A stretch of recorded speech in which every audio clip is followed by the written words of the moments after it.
Em nome de Jesus, amém. A palavra está com o pastor Davi.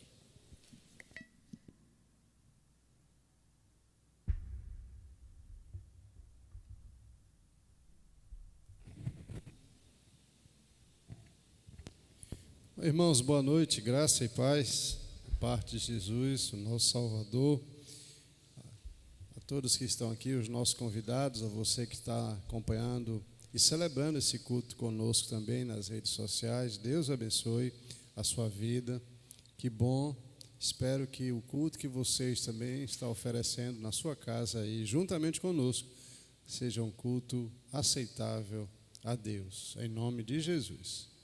Amém.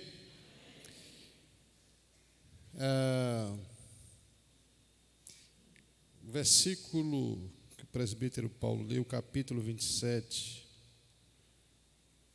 do Salmo 27, o último versículo.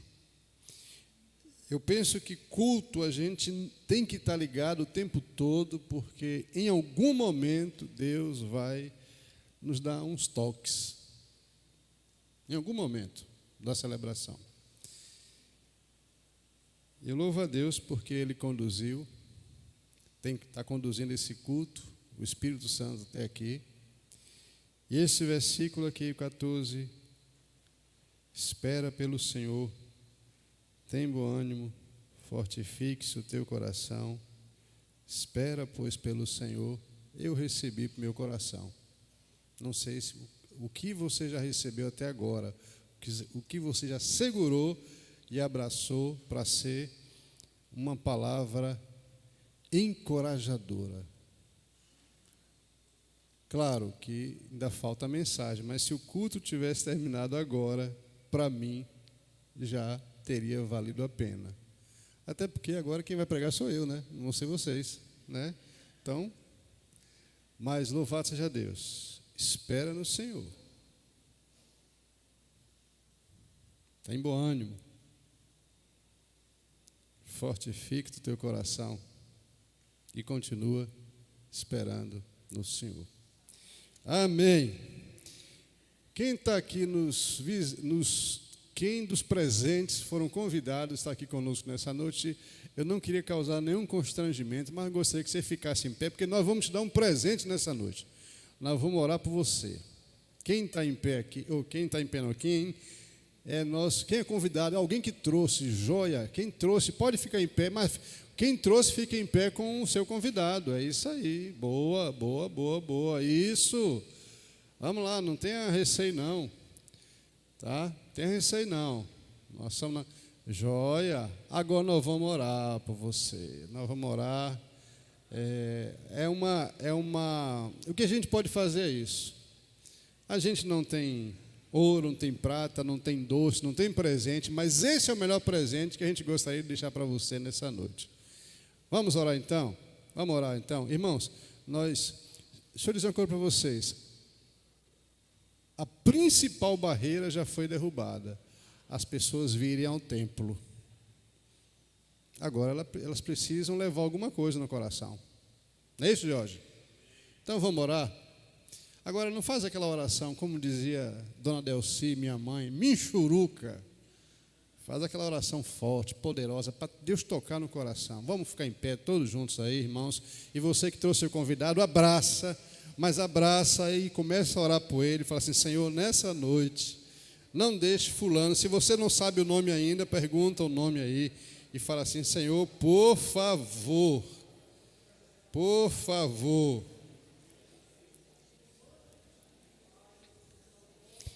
Senhor, nós te apresentamos cada um desses nossos convidados e rogamos nessa noite algo diferente, algo especial sobre a vida de cada um deles. Nós te pedimos em nome de Jesus, porque nós cremos que por onde o Senhor passa, coisas novas acontecem. Sempre foi assim e sempre será assim. E nós te pedimos que o Senhor abençoe cada uma destas pessoas. O Senhor conhece as suas necessidades, os seus dilemas, as suas angústias, seus sofrimentos, e pedimos que a luz do Senhor nessa noite invada a alma de cada um deles e o Senhor derrame graça abundante. Nós te fazemos isso, pedimos isso em nome de Jesus. Amém. Agora, faz a segunda coisa, dá um abraço. E você, daqui a pouco, você vai entender por que você tem que dar um abraço. Oi, cadê o abraço? Vamos dar um abraço, vamos lá, abraça os nossos convidados. Pode abraçar uns aos outros também, se você quiser, não tem problema não. Você vai entender por que eu estou te convidando a dar um abraço. Muito bem, pode sentar, que Deus abençoe. Agora abra sua Bíblia.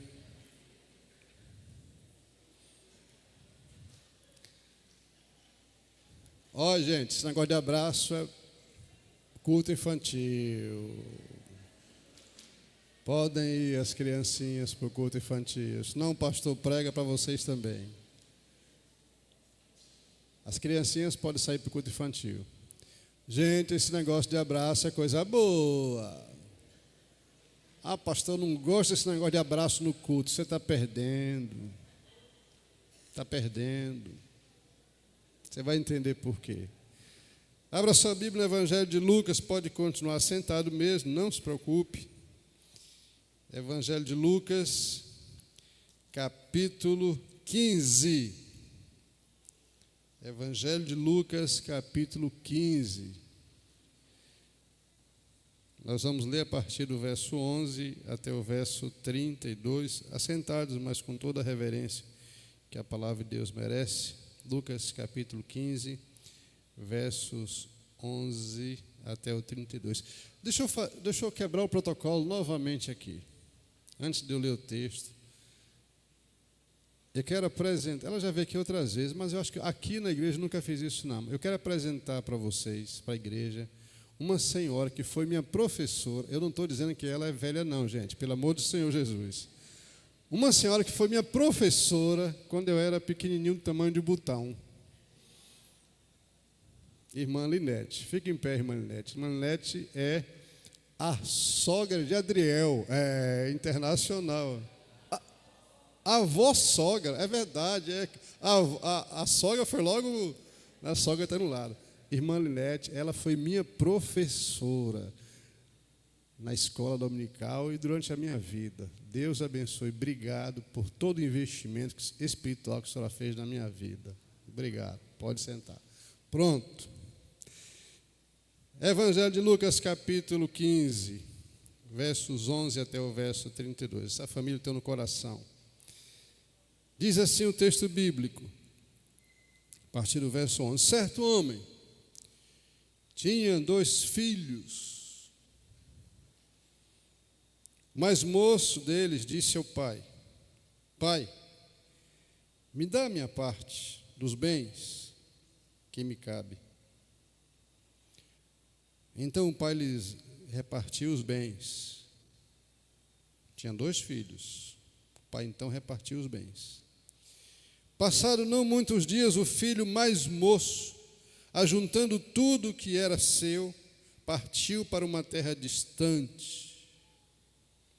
Lá dissipou todos os seus bens, vivendo dissolutamente. Depois de ter consumido tudo, sobreveio àquele país uma grande fome, e ele começou a passar necessidade. Então ele foi e se agregou a um dos cidadãos daquela terra. Se agregou significa se agarrou, se apegou, não largou de um dos cidadãos daquela terra. Esse cidadão o mandou para os seus campos guardar porcos.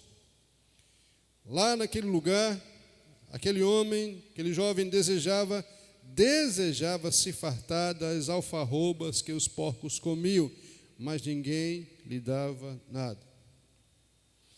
Então, caindo em si, disse: quantos trabalhadores de meu pai têm pão com fartura, e eu estou aqui nesse lugar, morrendo de fome. Levantar-me-ei, e irei ter com meu pai. E quando chegar lá, eu vou dizer: Pai, pequei contra o céu e pequei contra ti. Não sou digno de ser chamado teu filho. Me trata como dos seus trabalhadores. Levantando-se então, foi para o seu pai. Ele vinha ainda longe quando seu pai o avistou e, compadecido dele, correndo, o abraçou e beijou. E o filho lhe disse: Pai, pequei contra o céu e diante de ti. Eu já não sou digno de ser chamado teu filho. O pai, porém, disse aos seus servos: Tragam depressa a melhor roupa que tiver. Põe nele, veste-o. Põe também um anel no dedo e sandálias novas nos pés. Tragam também e matai um novilho cevado gordo. Comamos e regozijamo-nos, porque este meu filho estava morto, mas reviveu. Estava perdido e foi achado. E começaram a se alegrar, a se regozijar. Mas o filho mais velho, que estava no campo, chegando, voltando, se aproximava-se da casa, ao aproximar-se da casa, ouviu a música e as danças. Então chamou um dos criados e lhe perguntou: o que é isto que está acontecendo?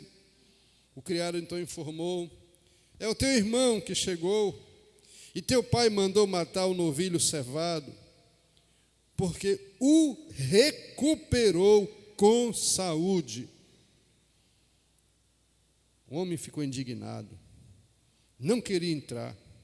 Saindo, porém, o pai procurava conciliá-lo, mas ele respondeu a seu pai: há tantos anos que eu te sirvo, sem jamais transgredir uma ordem tua, e nunca me deste um cabrito sequer para alegrar-me com os meus amigos.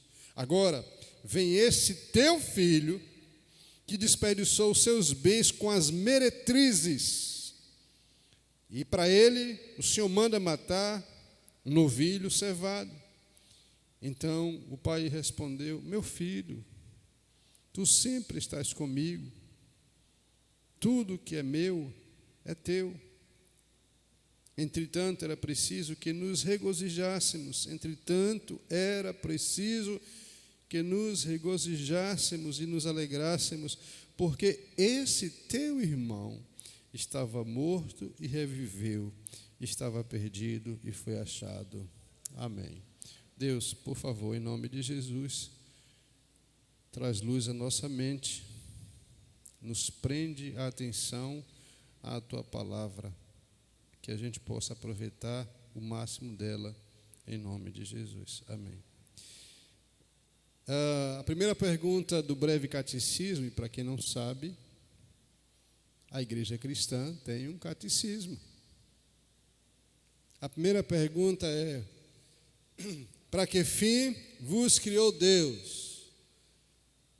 E aí o catecismo faz a pergunta e responde: o fim principal do homem. Eu aprendi com a tia Linete. O fim principal do homem é glorificar a Deus e gozá-lo para sempre. Este foi o propósito que Deus nos criou. Toda a raça humana foi criada com este propósito. Quando Deus te gerou no útero da sua mãe, o propósito era esse: para que você pudesse glorificar Ele e aproveitar dele todos os dias da sua vida. Foi o projeto de Deus lá no Éden, que a gente não sabe quantos milênios tem. Foi o projeto de Deus lá no Éden com Adão, e continua sendo e sempre será isso. Quando uma criança é gerada no útero, quando ela nasce, quando ela cresce, ela está expressando, Deus está dizendo assim: essa criança, fulano, nasceu, eu gerei no coração, eu gerei no útero da sua mãe, para que ela me glorificasse. Mas lá no Éden, aconteceu a tragédia, porque lá o homem se afastou de Deus.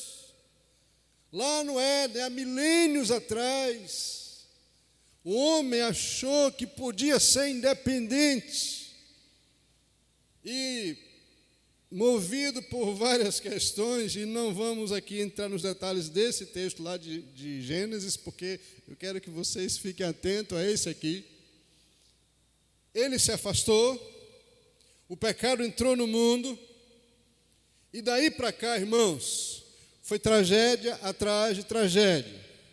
Cada uma pessoa que era nascida recebia ou trazia no seu DNA essa natureza de rebeldia contra Deus. Lá no Éden, Deus criou, a primeira atitude do homem foi se afastar de Deus, o Criador. Foi se esconder. Primeira atitude. E isso tomou conta de toda a geração da raça humana. As nossas atitudes são sempre para ir de encontro a Deus, à vontade de Deus, à soberania de Deus. E mesmo nós sendo lavados pelo sangue de Jesus, mesmo tendo nascido de novo, nós ainda continuamos com esse DNA do pecado, que nos amargura. O apóstolo Paulo fala assim: o bem que eu quero fazer, eu não faço.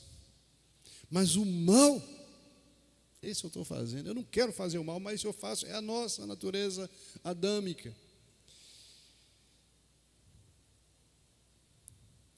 Olha para o lado, para o seu lado aí. Já sabe quem está aí sentadinho com você? Deixa eu perguntar, o que é que você está vendo quando você olha para um lado e para o outro? O que é que você vê? O que é que você vê? Vê as rugas, cabelo bonito, a roupa nova, os colares, o ouro? É isso que você está vendo? Você sabe o que é que você vê quando você olha para o lado? Pecadores. Todos nós. Todos nós. Do mais velho ao mais novo, você está vendo pecadores. Gente que precisa da graça de Deus. 3 coisas que você precisa colocar na sua mente. E você vai fazer igual o George aqui. George usa esse negócio aí. Eu vou seguir os passos do pregador aí. Você vai dizer o seu nome, eu, fulano, e a frase, 3 frases que você vai repetir aqui publicamente. O negócio hoje vai ser estreito. Você vai dizer o seu nome e vai dizer a frase que eu vou explicar. E eu vou observar como é que você vai falar. Primeira frase: eu, Davi, sou um miserável pecador. Tem coragem de dizer isso? Então, vamos lá.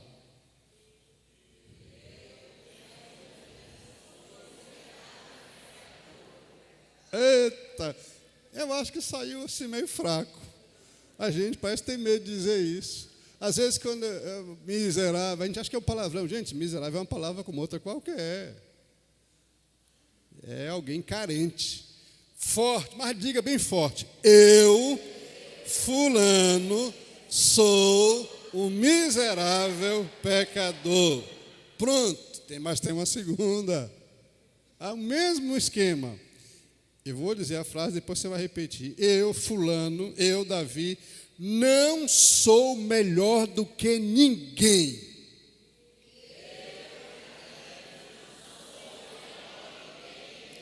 Jesus está vendo. O que você está dizendo, hein? Repita de novo. Eu não sou melhor do que ninguém. Você tem que sair com esse negócio na cabeça aqui. Sabe por quê? Porque daqui a pouquinho nós vamos estar tentados a achar que a gente é melhor que o outro. Terceiro, mesma coisa, a frase é: eu, fulano, não sou tão bom quanto eu penso que sou. Bora? Não sou tão bom que sou. O homem tinha 2 filhos. Essa não é a história dos filhos. Esta é a história de Deus com a raça humana. O principal personagem aqui é o Senhor, porque a história humana foi manchada pelo pecado, nós nos afastamos de Deus, corremos para bem longe dele, não queremos saber mais nada de Deus, e Deus pacientemente nos espera voltar. Essa não é a história do filho pródigo. Essa não é a história do irmão do filho pródigo. Essa é a história de Deus, nosso Pai Celeste. Mas a gente mistura os negócios. Falta de conhecimento bíblico, ou a gente adota aquilo que nos é interessante. Irmãos, eu queria que você pensasse agora, nós vamos caminhar nesses 3 personagens aqui. Primeiro personagem, o filho novo, mais novo, rebelde, como todos nós, que resolveu afrontar o pai, como nós fazemos com os nossos pecados. O pai ainda é vivo. O rapaz chegou e falou assim: pai, é o seguinte, reparte aí o que é meu, porque eu quero a minha parte. Detalhe, aquilo foi muito bem planejado. Diz o texto, ele já tinha arrumado a sua mala, tinha arrumado tudo, já tinha planejado até para onde ia. Quando ele chega para o pai, ele fala assim: reparte aquilo que me cabe.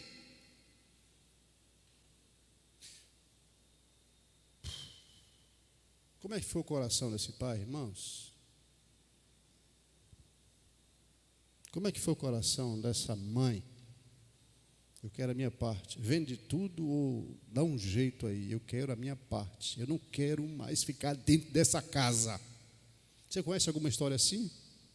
Muito parecida. Tem muita história assim parecida. Eu não quero mais ficar aqui. Os filhos rebeldes, cansei dos pais. Minha mãe, a senhora é uma chata. Meu pai, o senhor é exigente. Ah, não sabe o que vai acontecer lá na frente. O filho novo afronta ao pai, pede aquilo que ele acha que é direito, e no coração daquele rapaz dizia assim: eu não quero mais nenhuma ligação com o Senhor, eu não quero ter mais nenhuma ligação com esta família. Diz o texto que ele foi para um lugar distante, ou outro país, o texto fala outro país, para longe. Tudo que diz respeito a essa família, a esta casa, a esta cidade, eu quero apagar da minha mente. Parece filme de Hollywood. Não quero ter ligação. Quando me perguntar de quem é o seu filho, eu não quero dizer.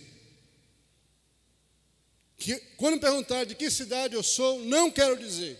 Tudo que diz respeito ao passado, eu quero apagar da minha vida, da minha mente. Mais um dia, diz o texto, veio uma grande fome. Lá onde ele estava. E todo mundo sofreu, e ele também sofreu. Talvez até de uma forma mais pesada, porque diz o texto que tudo que ele tinha gastou dissolutamente, ou seja, esbanjava, pagava tudo para todo mundo. Eu acho que o irmão mais velho sabia de coisas que o pai não sabia, porque o irmão mais velho falou assim, ele gastou tudo com as meretrizes. Gastou tudo. Perdeu tudo. Perdeu o dinheiro, perdeu a moral, perdeu a sensibilidade espiritual, perdeu tudo. Porque resolveu se afastar do pai. Eu quero te falar nessa noite, todos aqueles que resolvem se afastar do pai pagam um preço muito caro. Mas muito caro. E a gente vê isso dia a dia. Mais um dia, ele falou assim, não é possível. Acabou tudo, eu tenho que trabalhar agora. Talvez ele não tivesse nem costume de trabalhar. Filho mais novo, né, Kiko? Filho mais novo é mais criado com, né? Filho mais velho é que sofre. Eu que o digo que eu sofri. O Kiko não sofreu nada na mão de Gilson e Delci. Mas o mais velho, misericórdia. Agora ele tem que trabalhar.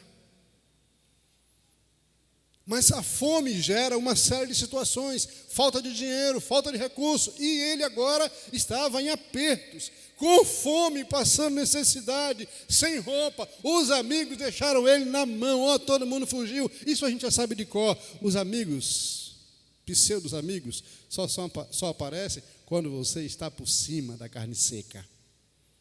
Quando está por baixo, todo mundo dá linha. É a vida, é assim que acontece. A fome bateu, e agora? Não tem nada para comer. Eu tenho que agarrar num homem que tem algum trabalho para mim. E foi, diz o texto. Ele se agarrou a um homem. O homem fala assim: só tenho um trabalho para você, guardar porcos. Pronto, matou o homem, porque era a pior das humilhações um judeu ter que cuidar de porco.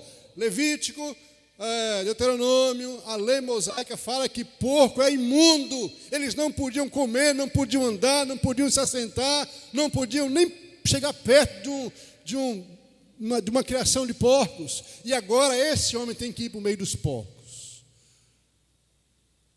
na lama, na sujeira, no mau cheiro.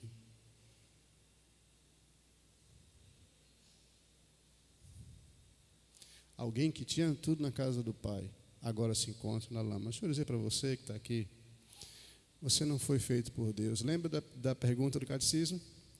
Você não foi feito por Deus para andar no meio dos porcos.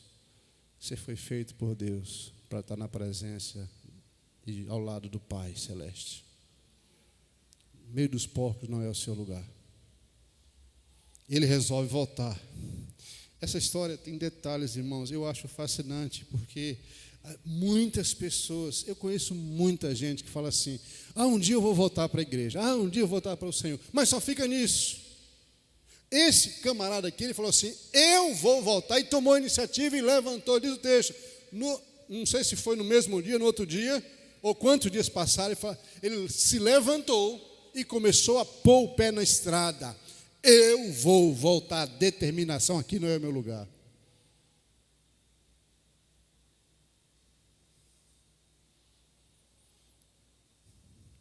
A saudade bateu, ele decidiu voltar, e eu quero te chamar a atenção para um detalhe. A priori, 2 detalhes. A priori, ele não pensou em voltar para a casa do pai. O texto diz que ele falou sempre em primeiro lugar no Pai. Na casa de meu pai, vou voltar para meu pai. Quando eu chegar diante do meu pai, eu vou dizer. Segundo detalhe, ele fez um discurso, preparou, escreveu um discurso. Quando eu chegar lá, eu vou dizer isso para meu pai. Detalhe, fez um discurso. Pai, pequei contra os céus, pequei contra o Senhor, já não sou digno de ser chamado teus filhos, me trata como nos seus empregados, e foi. Segundo personagem, o pai. Certamente aquele pai estava sempre olhando para a estrada para ver se aquele filho rebelde voltava.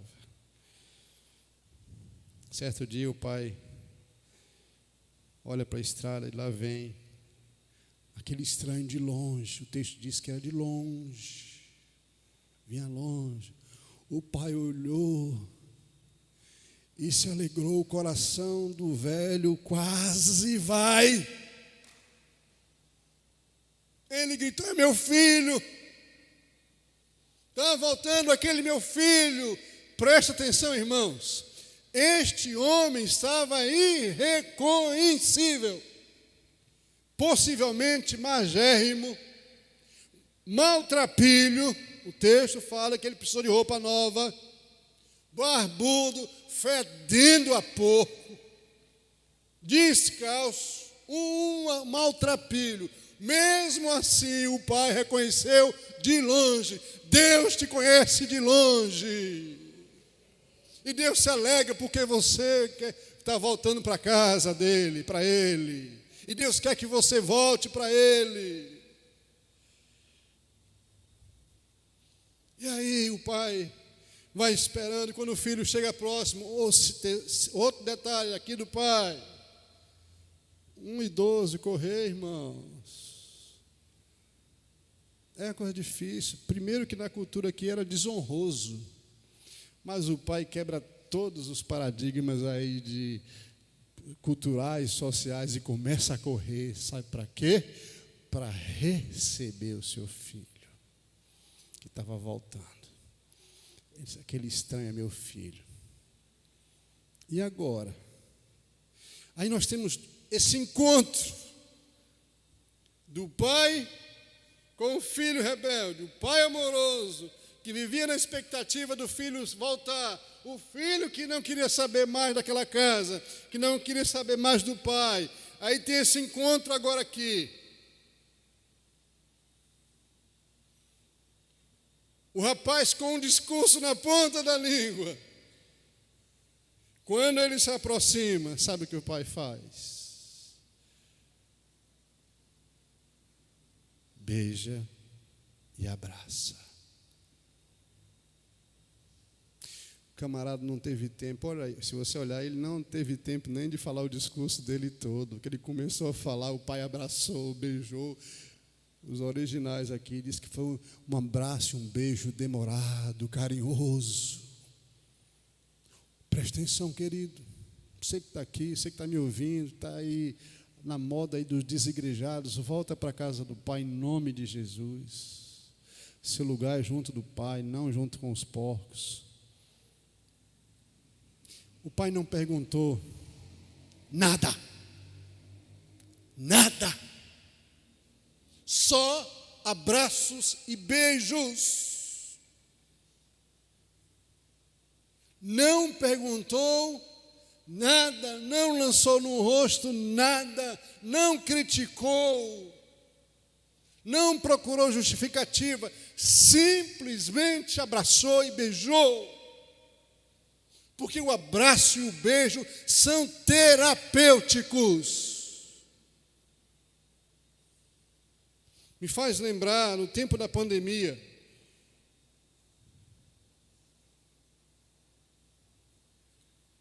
a Jéssica estava em Sergipe, e a gente preocupado, porque ela estava na linha de frente, cuidando dos enfermos, trabalhando duro, como boa parte dos profissionais de saúde. E quando nós fomos chegando onde ela morava na casa, ela se vestiu toda com a roupa do trabalho, porque ela queria nos poupar de alguma contaminação. E só foi o tempo de eu encostar o carro, abrir a porta e a gente se abraçar, chorando de alegria, porque a gente estava revendo um ao outro. Abraços, beijos são terapêuticos. Há momentos que a gente não precisa falar nada, mas o abraço revela tudo, o beijo revela tudo. Talvez você tenha resistência para isso. Talvez você tenha resistência. Não gosto de abraçar, não. Abrace. Abrace. Porque isso é terapêutico. Beije. Porque isso é terapêutico. É sinal de amizade, comunhão. Isso faz bem. Quem recebe um beijo gosta. Esse camarada aqui, um dia desse, sai daqui, ele falou: Heavy, me abraçou. O jeito dele, né? Me abraçou assim, né? Heavy, me deu um beijo aqui na careca. Heavy, eu te amo. É gostoso. Quem que não gosta disso, gente? Pelo amor do Senhor. Mas a gente bota uma barreira. Não quero beijar. Por que não, gente? Abraço libera coisas espirituais também, ainda mais no povo de Deus, no meio do povo de Deus, na comunhão dos santos. Abraços mostram a nossa intimidade, o nosso amor, o nosso carinho um para com o outro. Eu estou falando de ósculo santo, por favor, hein? Não vamos... Sabe o que é ósculo santo, né? O beijo santo, né? É esse aí que estou falando, um beijo na testa. a irmã Damiana, falei para ela, irmã Damiana, essa semana me deu uma saudade da senhora. Aí beijei a irmãzinha Damiana ali. Cadê? Está ali.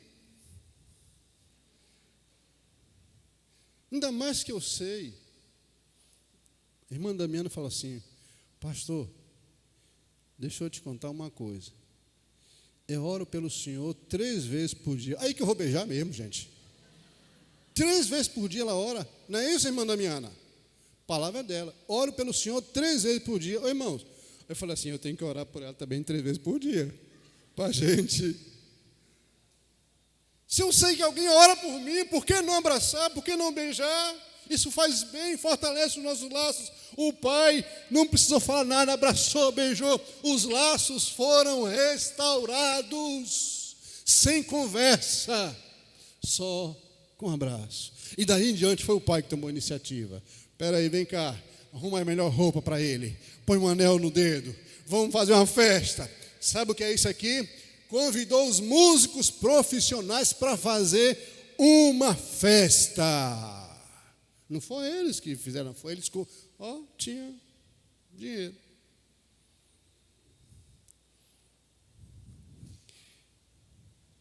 O abraço é terapêutico, o perdão é terapêutico, a festa, a celebração é terapêutica.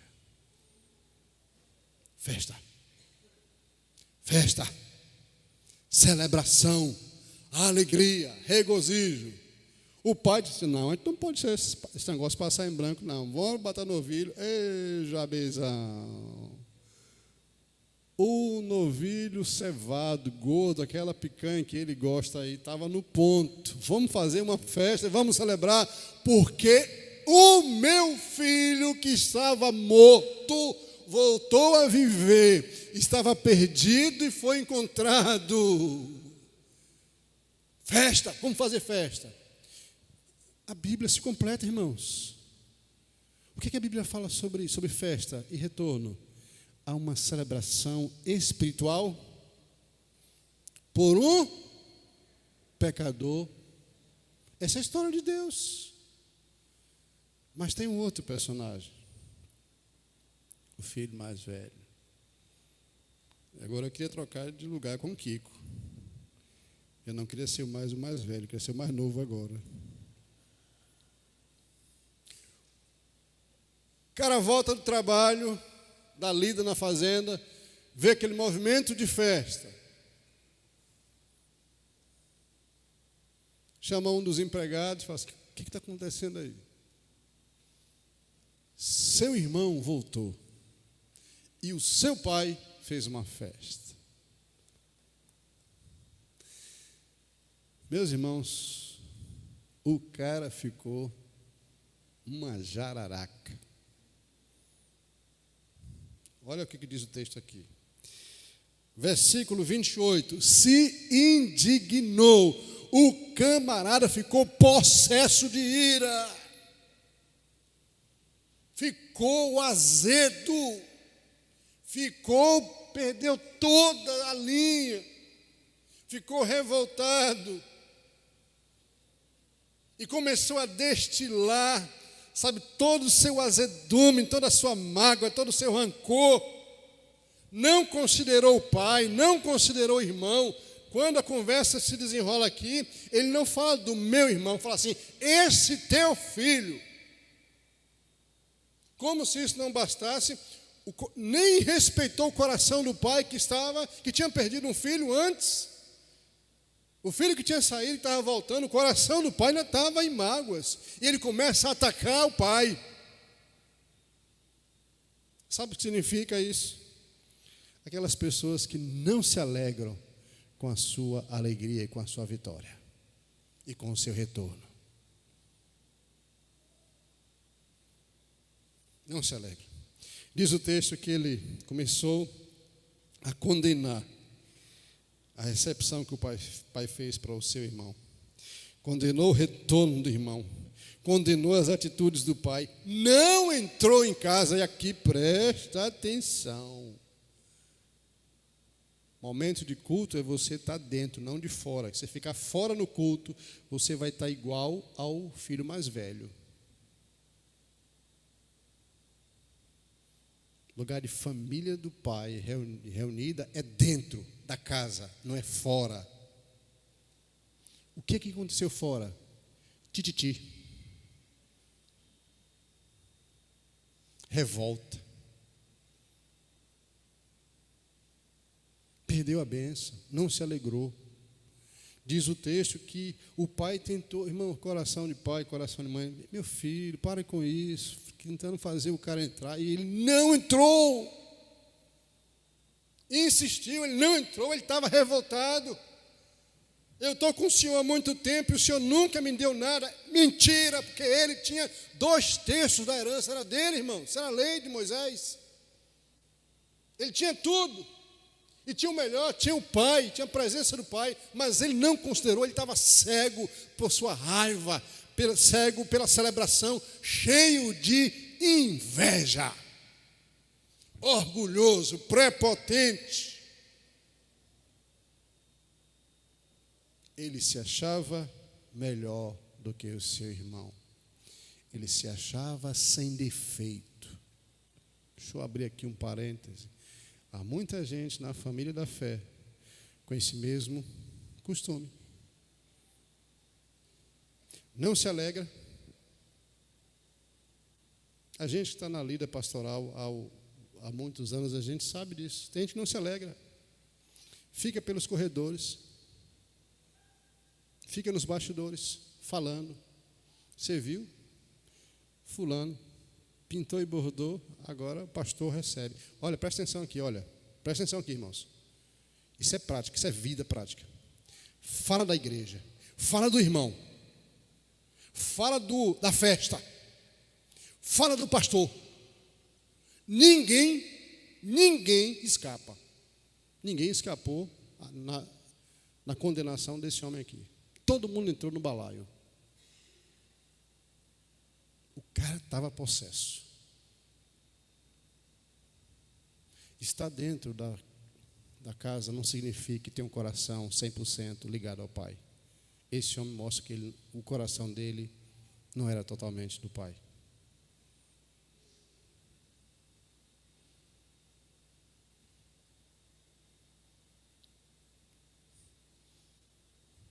Você precisa voltar para o Pai.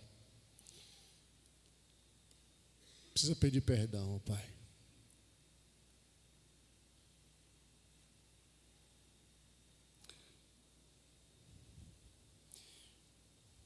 Nesse tempo de ministério, que não é muito também que eu tenho,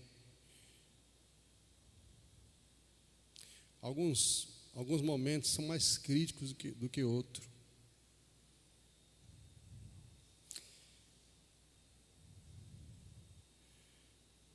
Às vezes, quando existem pessoas com a língua felina, filhos, que estão dentro da casa, aqui, como esse filho mais velho, que a língua está afiada, que não poupa ninguém, não poupa o irmão, não poupa a festa, o culto.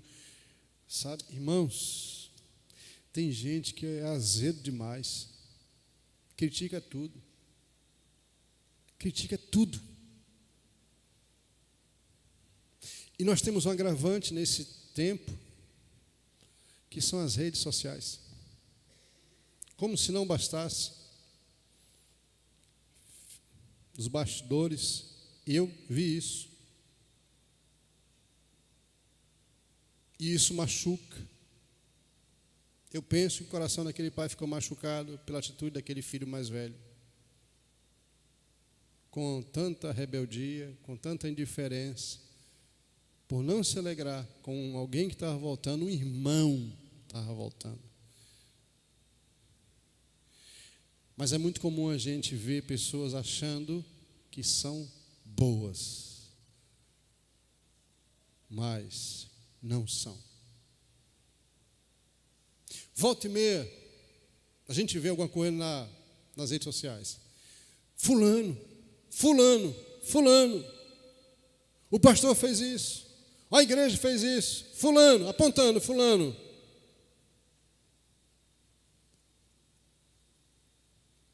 Três para cá. E não param para olhar os seus próprios erros, os seus próprios pecados. Não param. filho mais velho. Eu sou bom, eu sou perfeito. Irmãos, a igreja é lugar de pecadores. Não tem nenhum, nem daqui do púlpito, nem até aquela porta, ninguém escapa disso. Todo mundo é pecador. Todo mundo precisa da graça. Todo mundo precisa andar com o Pai. Todo mundo precisa do perdão, do beijo, do carinho do Pai. Todo mundo precisa, irmãos. Só que a gente vê, às vezes, um ar de superioridade, um complexo de superioridade. O pastor fez isso com fulano, por quê? Não se alegra. Não compartilha da mesma alegria. Mas apontam. Essa igreja está errada por isso. O pastor está errado por isso. Os ministérios estão errados por isso. Só apontando, só apontando, só apontando. Mas eles é que são o problema. Estão em pecado, estão azedos, distante do Pai. Estão na casa, mais longe do Pai. Sem relacionamento com o Pai. Mas se acham superiores. Isso aqui, em toda igreja acontece isso. Eu acho que lá na Vale não acontece não. Irmão mais velho. Eu quero dizer uma coisa para vocês, para finalizar. Qual o resumo dessa história? Primeiro, que o mundo não é o seu lugar. O seu lugar é junto do Pai. Segundo, você precisa voltar para Deus. E o segundo passo é restaurar a sua comunhão na casa. Terceiro, você precisa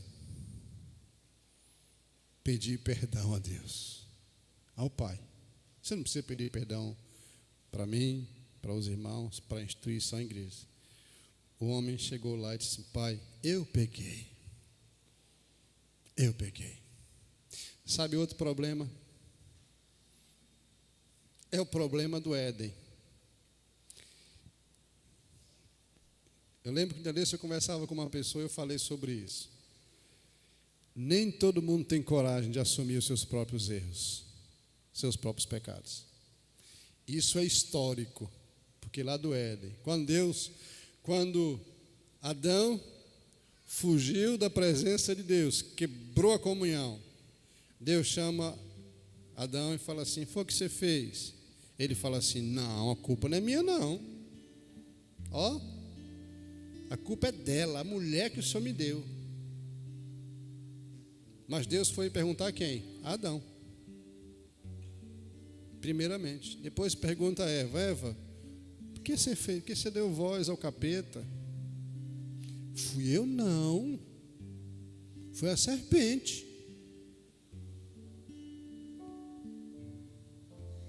Falta de coragem para assumir os seus próprios erros. Sabe o que tenho visto também? O declínio espiritual, a decadência espiritual levam pessoas lá para baixo, a tal ponto que elas são incapazes de reconhecer os próprios erros. Aí a forma que elas têm é atacando os outros, a forma de defesa. Eu ataco para me defender, porque lhes falta coragem de dizer assim: eu pequei, como filho pródigo, eu pequei.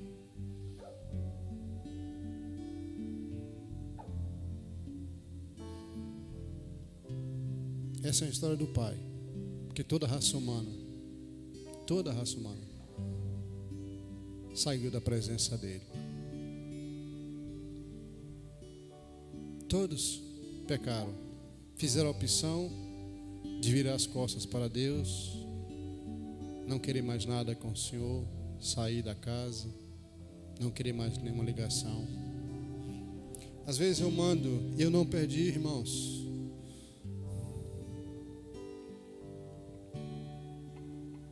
E Deus sabe isso, eu não perdi as esperanças em muitos dos irmãos que se foram aqui da igreja. Eu não perdi esperança. Volta e meia eu mando mensagens. Quando eu não ligo, eu não perdi esperança. Porque eu creio que onde abundou o pecado, superabundou a graça. Tomara que o Senhor me dê a alegria de vê-los voltar. Outro detalhe. O filho pediu para sair voluntariamente. O pai permitiu. A iniciativa não foi do pai, foi do filho. Às vezes nós estamos culpando a igreja atitudes que são nossas. E não é por aí, irmãos. Deus deixou, o pai deixou. Você quer sair, filho? Pode ir. Pode ir. Tem problema, pode ir. Não quer mais nenhuma ligação com a igreja? Pode ir. Não quer ser chamado mais de ovelha? Pode ir, não tem problema. Mas não culpe a igreja. Não culpe os outros. Faça como aquele menino, aquele homem. Eu pequei. Quando você faz isso, você está dizendo assim: foi mal, eu não deveria ter saído do lugar onde eu sempre estive. Eu voltei para a casa do Pai, do lugar onde jamais deveria ter saído. Vamos ficar em pé. Alguém que nessa noite quer voltar para o Pai? Essa é a história da raça humana, como eu expliquei na pregação. Queria que a igreja orasse. Você que é membro da igreja, que está junto de alguém. Dias atrás, uma pessoa falou assim: eu tive muita vontade de restaurar minha vida, mas me faltou forças. Às vezes a gente que está no lado pode perceber isso e ajudar. Não fazer como outro irmão lá, o mais velho, mas pegar na mão, trazer. Alguém que quer entregar sua vida para Jesus, voltar para a casa do Pai, voltar para o Pai, reconciliar com Deus. Essa noite é a noite da oportunidade. Não sei se a gente vai ter outra oportunidade. Talvez nem eu tenha, talvez nem você tenha. Talvez nós não tenhamos tempo. Então o tempo é hoje. Alguém que gostaria de entregar sua vida para Jesus? Amém, louvado seja Deus. George, me ajuda aqui, por favor. Deus te abençoe. A igreja continua orando. Deus te abençoe. Em nome de Jesus. Deus te abençoe. Que o Senhor perdoe todos os seus pecados. Pode subir aqui. Suba mais um degrau.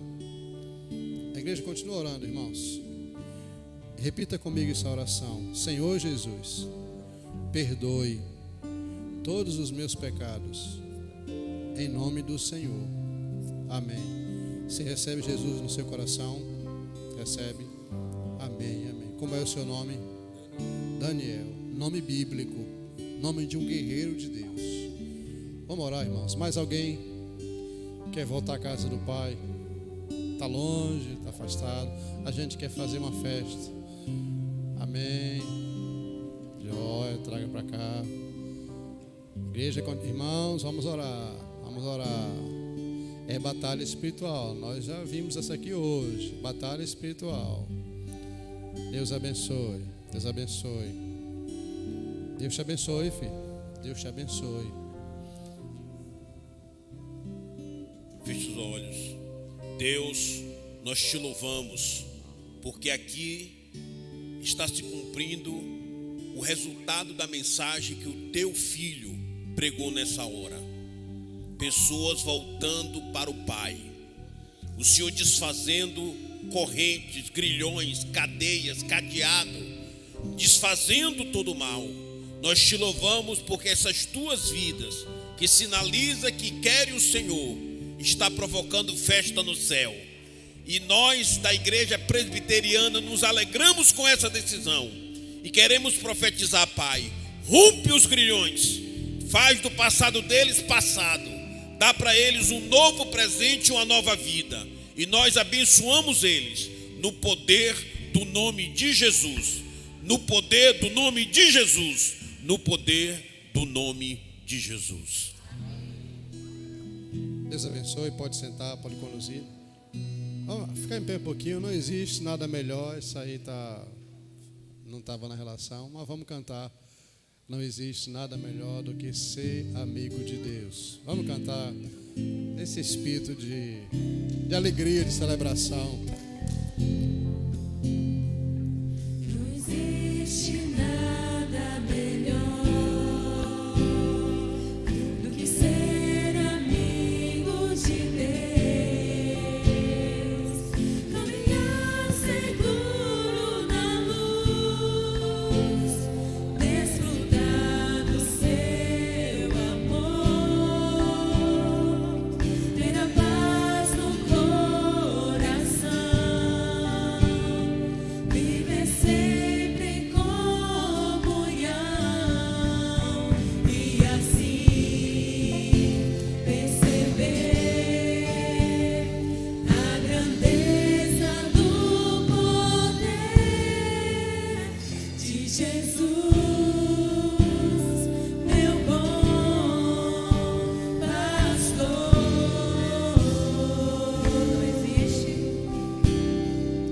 Não existe nada melhor do que ser amigo de Deus, caminhar seguro na luz, desfrutar do seu amor,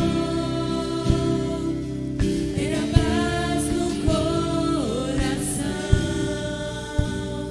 viver sempre em comunhão e assim perceber a grandeza do poder de Jesus, meu bom pastor. Pode sentar, irmãos. Deus abençoe. Recebam a bênção. Que a graça do Senhor Jesus, o amor de Deus, o nosso Pai Celeste, sejam derramados sobre vós e sobre todo o povo de Deus, espalhado na face da terra, hoje e para sempre. Amém. Amém. Deus abençoe.